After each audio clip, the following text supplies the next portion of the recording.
In this video, I'm going to show you what gear you need to have a successful backpacking trip. Let's go!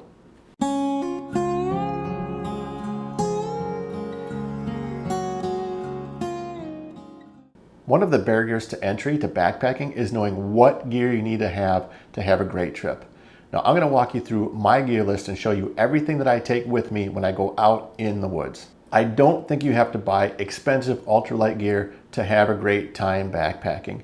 What I do think you need to do is buy quality gear that will not fail you when you're out in the backcountry, and gear that you can easily sell when it's time to upgrade. In fact, you can even look for used gear yourself as you're getting started by checking out stuff like eBay or the Facebook Marketplace. I put my full gear list in the description, and we're going to walk through each item one at a time. Let's get started. Obviously, to go backpacking, you're going to need a backpack, and that's the piece of gear we'll look at first. I could make a 30-minute video just on picking out a backpack alone, but for the sake of time, let me start by saying you don't need to spend more money to get a great pack. What I suggest doing is taking a look at two packs to start out with: the Gossamer Gear Mariposa 60 and the ULA Circuit. Both of these packs are quite popular with long-distance backpackers, and there's a reason why. They're lightweight, they have room for all your gear, and they're at a price point that's very similar to most other packs. Now there's a lot of different options out there, but if you look at one of these two packs, it may be the only pack you ever need to buy. It's something that you can use when you're getting started, and it's also something you could even take if you go all the way up to doing a multi-week or multi-month long distance trail. One thing I do suggest, which is very important, is do the accurate measurement of your body when you're picking out your pack. That way you can ensure that you get the correct size. Once you have your pack, you're going to need to have a pack cover for when you inevitably get into the rain. Now some people use a trash compactor bag and use that as a liner for their pack, but I use a basic rain cover like this one. And the reason I do that is because I have a lot of gear on the outside of my pack in the pockets, and I don't want that to get wet. Also, this has done a great job for me, even in heavy downpours with winds. Next on the list is your shelter or your tent. Now you do not need to spend $600 or $1,200 on a tent. There are plenty of much less expensive options out there that will do a great job for you. However, this is an area where I would suggest spending a little bit more than just the baseline entry-level cheapo tent. You don't want to get a tent that's going to fail or leak or something like that. That can end up really ruining your trip. Now, one option to get started on the lower end is something like the REI Passage. This is only 160 bucks and it weighs a little bit over 4 pounds. However, I would suggest spending a little bit more and moving up to something like the Big Agnes Fly Creek UL2 or the Big Agnes Tiger Wall. Both of these tents are in the $350 to $400 range, which is kind of expensive, but in my opinion, well worth it. With either of these Big Agnes tents, you're going to get outstanding, unparalleled customer service from Big Agnes and a trail weight of around 2 pounds. That is not too bad. Also, there is a huge market for used Big Agnes tents. So if you decide you don't like it or you want to spend $600 or $1,200 on a tent and you want to sell it, you can get almost your full investment back when you put it up for sale. Depending on your tent, you might need a tent footprint. For my Big Agnes tent, I made a footprint out of Tyvek, and I do have a video that shows you exactly how to do that.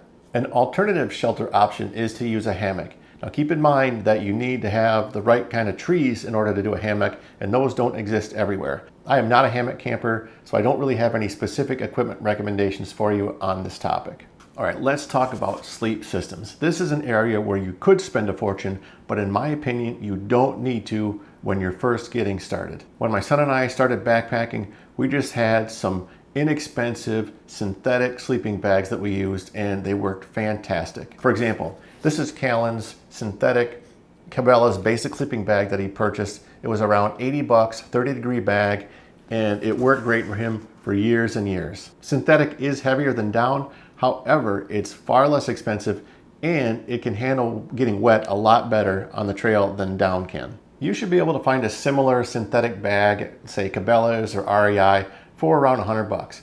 The main thing is to make sure it's not too heavy. Callan's bag was 3 pounds, and that wasn't too bad. And make sure it's also somewhat compact. I've seen people out on the trail with these gigantic sleeping bags that are so big they won't even fit in their pack, and you certainly don't want something like that. If you want to, you can always spend a little bit more on your sleeping bag or quilt, but in my opinion, you really don't have to if you're just getting started. One thing to keep in mind as you're selecting a sleeping bag or a quilt is the temperature rating. The temperature rating is, generally speaking, a survival rating, not necessarily a comfort rating. So for example, if you get a 30-degree bag and you sleep in 30-degree temps at night, you're probably going to feel fairly cold. One optional piece of equipment you can use here is a silk liner, and you can climb in the silk liner at night if you get cold, and it will add about an extra 5 or 10 degrees to the warmth rating of your sleeping bag or quilt. Speaking of quilt, that is an option. You can go sleeping bag or quilt. It's kind of a personal preference kind of thing. I made the switch to a quilt. I really like it, and I don't see myself ever switching back. Before you go spending $400 or so on a nice down quilt, I think it's a good idea to get a couple backpacking trips under your belt. First of all, you need to make sure you love it before you make that kind of investment. And second of all, it's good to use synthetic until you've camped in heavy rains a couple of times to make sure your equipment does hold up and you know how to stay dry. Getting down wet can be a big problem, especially in colder temps. The next part of your sleep system is the sleeping pad, and you definitely need this because you need to keep your body off of the ground to make sure you don't get too cold. There are quite a few options out there, but if you're just starting out, I don't think you can go wrong with the Thermarest Z-Lite pad. This is an inexpensive and lightweight option at around 45 bucks. You'll even see veteran thru hikers that carry this pad because you don't have to inflate it and you don't ever have to worry about it getting a hole. Now the downsides are the bulk, and it isn't the most comfortable thing in the world to sleep on. Another option is an inflatable pad, and the Thermarest Neo Air is a good option there. A lot of people use that pad. Another thing to consider is if you're sleeping in very cold temps, you'll need to have something with a higher R value to it. The R value shows the insulative properties of the pad, and the Thermarest Neo Air X-Therm is one that should hold up pretty well in cold temps. The last piece of gear is the pillow. Now, a lot of people use their clothing bag as a pillow, and that's great. If you don't want to buy a pillow, you don't necessarily need to have one, just sleep on your clothing bag. I use the Sea to Summit Eros. I went through several pillows before I settled on this one. Pillow comfort is kind of a subjective thing, so you might need to try a couple of them out before you find one that you like. Let's talk about water filtration. You're definitely going to need a way to purify your water. Let's keep it simple and easy and cheap and go with either a Katadyn Be-Free or a Sawyer Squeeze. Both of these things are tried and true. Tons of people are using them. Really, the only thing you need to figure out from there is how you're going to store your water. The majority of long distance hikers I see are storing their water in 1 liter smart water bottles.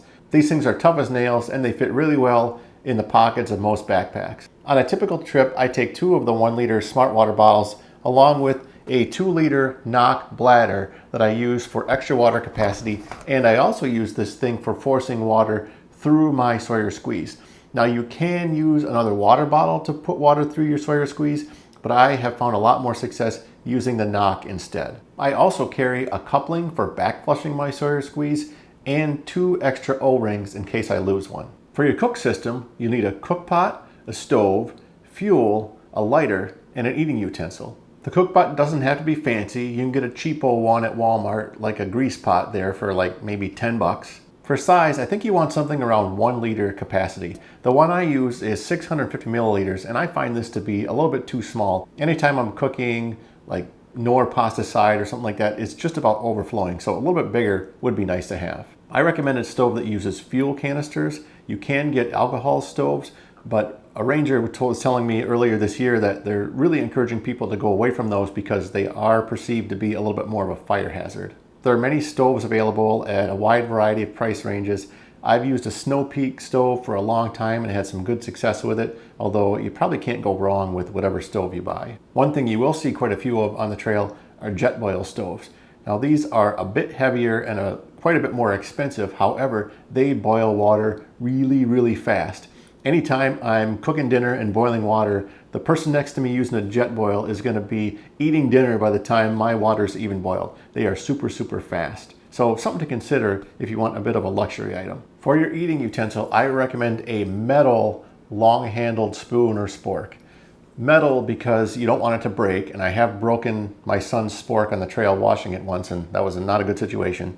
And long-handled so you can use it for digging in those deep packets of Mountain House. We figured out how you're going to cook your food, but you also need a way to store your food. And at the most basic level is just simply any type of food storage bag. I use a 12 liter Sea to Summit nylon type bag.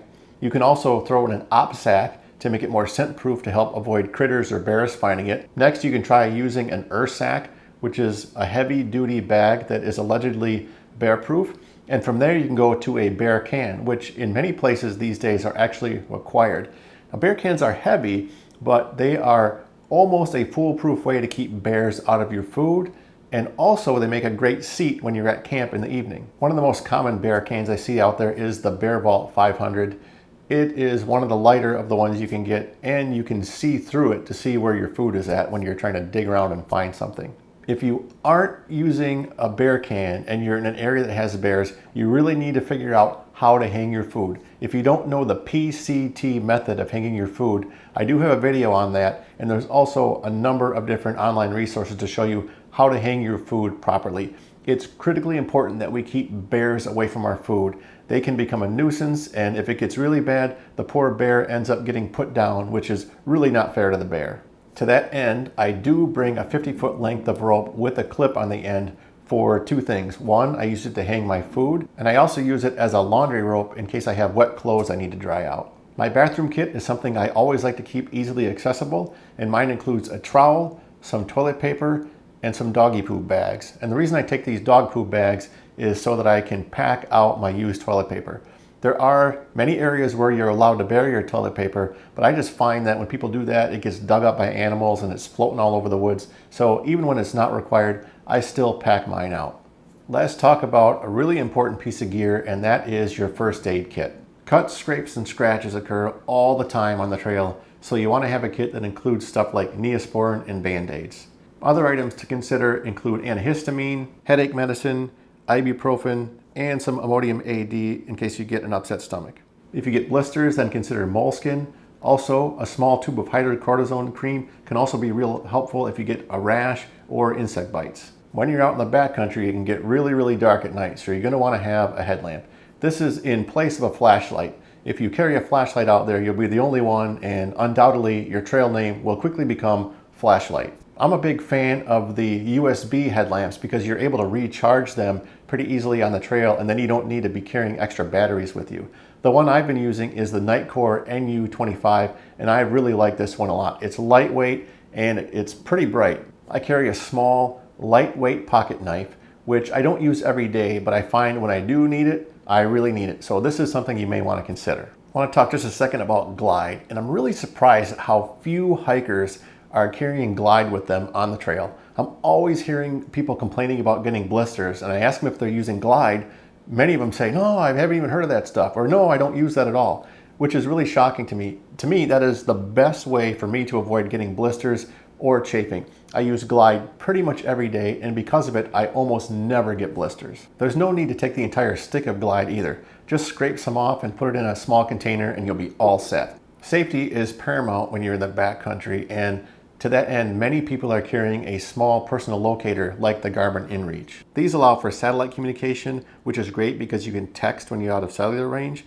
It also has an emergency button in case you need to be rescued when you're out in the woods. I personally never go backpacking without it. Next up are trekking poles. When I first started backpacking, I didn't take trekking poles with me, and I quickly learned that this is an essential piece of gear. They're very helpful for going uphill and downhill, but where trekking poles shine is when you're crossing over a stream or some mud and you need to keep your balance. There's no substitute for having poles at your side to help you along the way through these rougher sections of trail. In my opinion, there's no need to spend a fortune on trekking poles. I think any set of aluminum trekking poles will do just fine. Heck, I even see people once in a while with a walking stick, and you can't get any less technical than that. Another piece of gear that I think is not optional is rain gear. The cheapest option is a poncho, but that might be a little difficult to use in heavy rains and heavy winds. The go-to that I see a lot of people using are frog togs. These are lightweight, cheap, and they do the job. Regardless of how much you decide to spend, having that rain gear with you is essential in pretty much any climate. Because I do a lot of filming on the trail, I also take with me a digital camera and a small tripod. Most people don't need to have this stuff with them because these days cell phone cameras are pretty amazing and do a great job. I also carry a small bag for holding my electronic stuff like cords and adapters. In addition, I carry an anchor charger. This is a pretty standard one. I think it's like 10,000 whatever. I can get about 4 or 5 full charges on my phone from this one. And I also can charge miscellaneous things like my headlamp or the inReach. A couple of miscellaneous things that I carry with me that don't really require any type of explanation include fingernail clippers, sunscreen, chapstick, contact lenses, glasses, a mirror, and a bug net, and my compass. One thing I do carry that I recommend you consider strongly is a bit of Tenacious Tape. It's unbelievable how many times I have to use this stuff when I'm out in the woods. Some people also take some duct tape and they will wrap it around a trekking pole. That's also another option. But regardless, I think you should have some way to do some minor repairs when you're out on the trail. There are 2 things I don't carry that some people do that you may want to consider. One is a set of camp shoes like Crocs or some flip-flops. I've tried it before and I just don't see any value, but some people swear by them. Another is a camp chair. You can get a decent camp chair for under £1. To me, it's just not worth the extra weight. I'm happy just sitting on a rock or a log. All right, now we're gonna get into clothing. If there's one thing that I recommend for people to do when it comes to clothing, it's have good socks. Just go out and get yourself 2 or 3 pairs of darn tough socks and you won't regret it. You for sure need to avoid cotton socks. They will shred your feet. Don't use cotton socks no matter what. Having a good pair of socks is comfortable, helps reduce friction, which helps reduce blisters. And if your feet are a mess, you're gonna be miserable. And if your feet aren't happy, ain't nobody gonna be happy. For me, I typically take 2 pairs of socks. However, if I'm gonna be in an area that's wet or muddy, I'll take an extra pair just so I can make sure I have dry feet. Next, let's talk about footwear. And this is gonna be a bit of a controversial topic because there are a lot of opinions here, strongly held opinions, but I'm gonna be right out with it. Use trail runners. Don't use hiking boots. The vast majority of long distance hikers are using trail runners. In fact, when I was on the PCT desert section earlier this year, I don't think I saw anybody who wasn't wearing trail runners. They're comfortable, they're lightweight, they help avoid blisters, they dry quickly. It's just the way you want to go. Now you probably have that crazy uncle out there that swears by hiking boots, but you tell him, hey, crazy uncle, the 1970s called, they want their boots back. There are many styles and brands of trail runners available on the market today, but some of the more popular ones include the Ultra Lone Peak or the Hoka 11 Speed Goat. I personally use the Saucony Peregrine because they're lightweight and they're quite low to the ground. The downside of the Peregrine is that they have a little bit less cushioning, so they're not as easy on your feet as some of the other trail runners out there. Your hiking shoes is certainly an area where I would not skimp on price. A good pair of trail runners is going to be somewhere in the $120 to $150 range. Don't be put off by this price. The better shoes are going to hold up better over time and are going to support your feet better, meaning you're less likely to have an injury. If you go out there with a really cheap pair of shoes, you are just asking for trouble. One fair question you might ask is, well, why don't I just wear a regular pair of running shoes? Why do I need trail runners? Well, there's 2 important differences between regular running shoes and trail runners. First is there's a rock plate on the bottom of trail runners that will help support your feet and protect them from all the different stones and sharp things you're going to step on throughout the day. Second is that trail runners have a much more pronounced tread on the bottom. That's going to help you grip on rocks and slippery areas a lot better than just a standard set of running shoes will. So both of these differences are critically important when you're on the rough terrain that you're going to see on most hiking trails. All right, let's talk about the stuff that I wear on my body. Your clothes should be made of a synthetic material. Leave the cotton at home. I take 1 short sleeve shirt, 1 long sleeve button down shirt, 1 long sleeve hoodie, and a down jacket. This is usually enough to keep me warm in morning temps down to even in the 20s. I almost always hike in long sleeve shirts for sun protection. I use the t-shirt for sleeping in at night. On my legs, I almost always hike in running shorts, which are breathable and lightweight. Sometimes I do wear hiking pants, and that's if it gets very cold, or if I'm in an area where there's unavoidable poison ivy or poison oak on the trail that I just don't want to get on my legs. I also take a lightweight stocking cap and a lightweight pair of gloves for when it gets chilly. I wear the cap at night, even when it gets down into the 40s, because it just helps keep your heat in your body. When hiking in exposed areas, I also include a pair of sun gloves, a neck buff, and a wide-brimmed hat for added sun protection. I'll typically wear a baseball cap if I'm hiking in the woods where there's a lot of cover or canopy. Also, I always wear sunglasses for eye protection during the day.